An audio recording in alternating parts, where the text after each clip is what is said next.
Prime numbers अभाज्य संख्याएं वे संख्याएं जिनके केवल दो गुणनखंड होते हैं अभाज्य संख्याएं कहलाती हैं।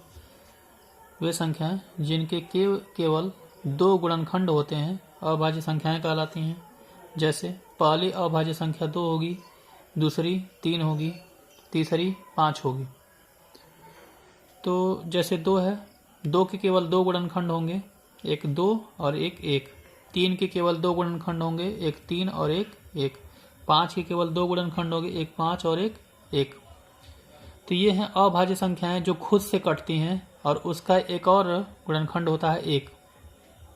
तो वे संख्याएं जिसके केवल दो गुणनखंड होते हैं अभाज्य संख्याएं कहलाती हैं। और भी एग्जाम्पल होगा 2, 3, 5, 7। जैसे एग्जाम्पल आपको दिखा देते हैं।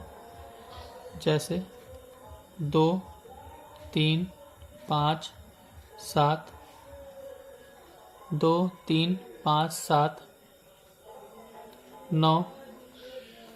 9 ऐसी संख्या है जो ये आपका जो है भाज्य संख्या है, तो 9 नहीं होगा। 7 के बाद 8 भी नहीं होगा, 9 भी नहीं होगा, 10 भी नहीं होगा, 11 होगा। 11 के बाद 13, 13 के बाद 14 नहीं होगा, 15 भी नहीं होगा, 16 भी नहीं होगा, 17 होगा।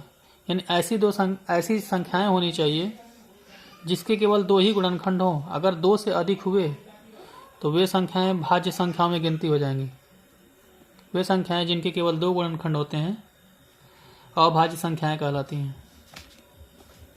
अब होता है सह अभाज्य। सह अभाज्य सह अभाज्य संख्याएं क्या होती हैं? सह अभाज्य का मतलब कोई ऐसी दो संख्याएं ले लीजिए, ध्यान रखिएगा कि अभाज्य होना चाहिए। ये 2 अभाज्य है, 3 अभाज्य है, तो इनका एक ऐसा जोड़ा बने जिनका HCF निकाला जाए। HCF माने मस यानी महत्तम समवर्त यदि निकालते हैं और इसका महत्तम समवर्त यदि 1 आता है, मतलब 2 और 3 का मस निकाला जाए और 1 आए, तो इनको हम सह अभाज्य संख्याएं कहेंगे। दूसरा एग्जांपल 3, 5 का ले लीजिए। 3, 5 इनका HCF निकालेंगे तो इनका जो HCF आएगा, हाईएस्ट कॉमन फैक्टर, वो भी 1 आएगा। यानी ऐसे एक जोड़ा बनाना है, उन जोड़ों का HCF निकालने के बाद यदि 1 आता है तो हम उन्हें सह अभाज्य संख्याएं कहेंगे।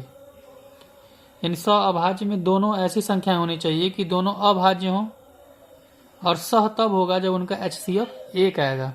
सह तब होगा जब उनका HCF 1 आएगा। तो अभाज्य संख्याएं क्या होती हैं? वे संख्याएं जिनके केवल दो गुणनखंड होते हैं अभाज्य संख्याएं कहलाती हैं। पहला एग्जाम्पल 2 होगा, दूसरा 3 है, 5 है, ऐसे आगे बढ़ेंगे 7, 11, 13, 17, 19, 23।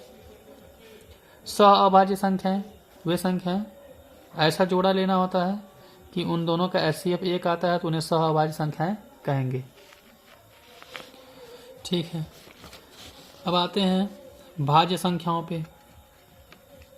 तो भाज्य संख्याएं क्या होती हैं? भाज्य संख्याएं वे संख्या होती हैं जिनके 2 से अधिक गुणनखंड होते हैं। भाज्य का अंग्रेजी होता है composite numbers. Composite numbers NUMBERS composite numbers. तो वे संख्याएं जिनके 2 से अधिक गुणनखंड होते हैं भाज्य संख्याएं कहलाती हैं। जैसे पहला जो होगा संख्या इसमें 4 होगा, दूसरा 6 होगा, तीसरा 8 होगा, फिर 9 होगा, 10 होगा, 12 होगा, 13 नहीं 14 होगा, 15 होगा, 16 डट। यानी देखिए 4 है तो 4 के 2 से अधिक गुणनखंड होंगे। एक तो 2 से ये कटेगा, दूसरा 4 से कटेगा और एक 1 से कटेगा। तो देखिए इसके 3 गुणनखंड हो गए, 3 संख्याओं से कट जाएगा। 6 ले लीजिए, 6 2 से कटेगा, 3 से कटेगा, 6 से कटेगा, 1 से कटेगा। तो कहेंगे वे संख्याएं जिनके 2 से अधिक गुणनखंड होते हैं, या ये कहा जाए वे संख्याएं जो 2 से अधिक संख्याओं से कट जाएं, उन्हें भाज्य संख्याएं कहते हैं। तो वे संख्याएं जो 2 से अधिक संख्याओं से कटें, उन्हें भाज्य संख्याएं कहते हैं। और भाज्य संख्याओं में अगर जोड़ा लेते हैं तो भाज्य संख्या में जोड़ा ले ही सकते हैं, कोई भी ले लेंगे, 4, 6 ले सकते हैं। तो ये आपके भाज्य संख्याएं होते हैं। यानी हम भाज्य संख्याओं की परिभाषा अगर कहें तो कहेंगे वे संख्याएं जिनके 2 से अधिक गुणनखंड होते हैं भाज्य संख्याएं कहलाते हैं। वे संख्याएं जिनके 2 से अधिक गुणनखंड होते हैं भाज्य संख्याएं कहलाते हैं।